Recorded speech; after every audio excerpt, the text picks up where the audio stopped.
शीर्षक उर्वशी का मोहक नृत्य और ऋषियों की परीक्षा। आज मैं आपको स्वर्गलोक की उस घटना की कहानी सुनाने जा रहा हूं जिसमें मोह, तपस्या और आत्मज्ञान का अद्भुत संगम है। यह कहानी है इंद्र के दरबार की, जहां 3 ऋषि और स्वर्गलोक की सबसे सुंदर अप्सरा उर्वशी आमने सामने थे। यह कहानी आपको यह सोचने पर मजबूर कर देगी कि क्या सौंदर्य और तपस्या एक साथ सहअस्तित्व में रह सकते हैं। स्वर्गलोक का दरबार। स्वर्ग का दरबार किसी सपने जैसा था। हर ओर सोने की चमक, देवताओं के मधुर वाद्य यंत्र और हवा में मृदु सुगंध। इंद्र अपने स्वर्ण सिंहासन पर बैठे थे। उनकी मुस्कान में गर्व और रहस्य छिपा था।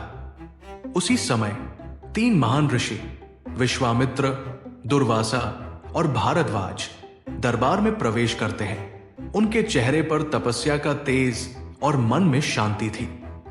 इंद्र ने उनका स्वागत करते हुए कहा, हे ऋषियों, आपने मेरे दरबार को पवित्र कर दिया।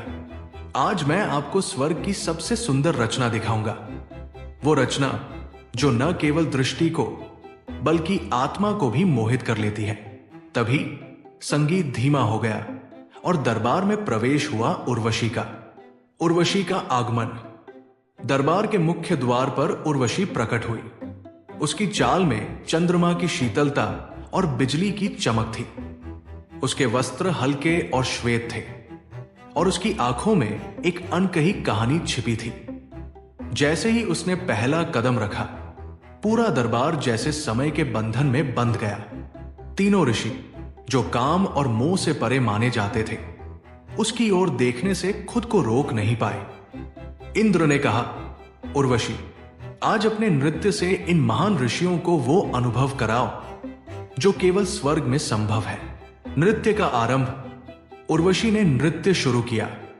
उसके कदम ताल के साथ तालमेल बिठा रहे थे। उसकी हर अदा, हर मुद्रा जैसे किसी गहरे रहस्य को उजागर कर रही थी।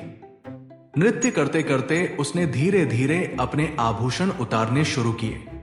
सबसे पहले उसकी कलाई की चूड़ियां जमीन पर गिरी, फिर गले का हार। जैसे जैसे उसके आभूषण उतरते गए, उसके हर कदम में एक नया आकर्षण जुड़ता गया। ऋषियों का संघर्ष। उर्वशी के नृत्य ने ऋषि विश्वामित्र को विचलित कर दिया। उनके भीतर वर्षों की तपस्या से उपजी शांति हिलने लगी। वो अपने आप से जूझ रहे थे। दुर्वासा, जो अपने गुस्से के लिए जाने जाते थे, के मन में एक द्वंद्व शुरू हो गया। उनके भीतर क्रोध था, लेकिन उर्वशी की मोहकता ने उन्हें भी हिला दिया। वो सोचने लगे, ये सब धर्म और तपस्या का अपमान है। भारद्वाज शांत थे, लेकिन उनकी आंखों में गहरी सोच झलक रही थी। उन्होंने उर्वशी को ईश्वर की रचना के रूप में देखा। उर्वशी का प्रश्न। जब नृत्य समाप्त हुआ तो दरबार में एक सन्नाटा छा गया। उर्वशी ने झुककर तीनों ऋषियों के चरण छुए और कहा, हे महान ऋषियों, मेरा सौंदर्य मेरी सबसे बड़ी ताकत है, लेकिन क्या यह मुझे आत्मज्ञान से दूर करता है?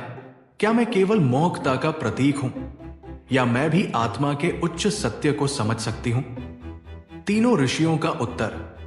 विश्वामित्र ने गहरी सांस लेते हुए कहा, तुम्हारा सौंदर्य एक शक्ति है, लेकिन यह शक्ति आत्मा को जगाने के लिए है, न कि उसे वासना में उलझाने के लिए।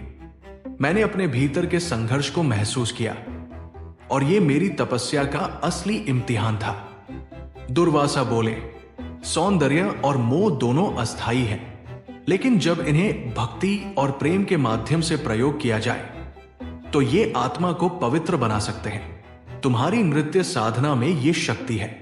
भारद्वाज ने मुस्कुराते हुए कहा, तुम्हारी कला केवल आकर्षण नहीं, बल्कि एक माध्यम है। इसे भक्ति और ज्ञान का प्रतीक बनाओ, तब तुम्हारा सौंदर्य और नृत्य दोनों तुम्हें ईश्वर के करीब ले जाएंगे। उर्वशी का संकल्प। उर्वशी ने आंखों में आंसू और चेहरे पर दृढ़ता के साथ कहा, मैं अब अपने नृत्य को आत्मा की साधना और भक्ति का माध्यम बनाऊंगी। मेरी कला अब केवल मनोरंजन नहीं होगी, बल्कि आत्मा को जागृत करने का माध्यम बनेगी। उसके बाद उर्वशी का नृत्य स्वर्ग और पृथ्वी दोनों के लिए प्रेरणा का स्रोत बन गया। उसका हर प्रदर्शन आत्मा को जागृत करने वाला अनुभव बन गया। कहानी का समापन। यह कहानी हमें सिखाती है कि सौंदर्य और कला का सही उपयोग ही उन्हें दिव्य बनाता है। यह हमें यह सोचने पर मजबूर करती है कि क्या हम अपनी क्षमताओं और प्रतिभाओं को सही दिशा में उपयोग कर रहे हैं।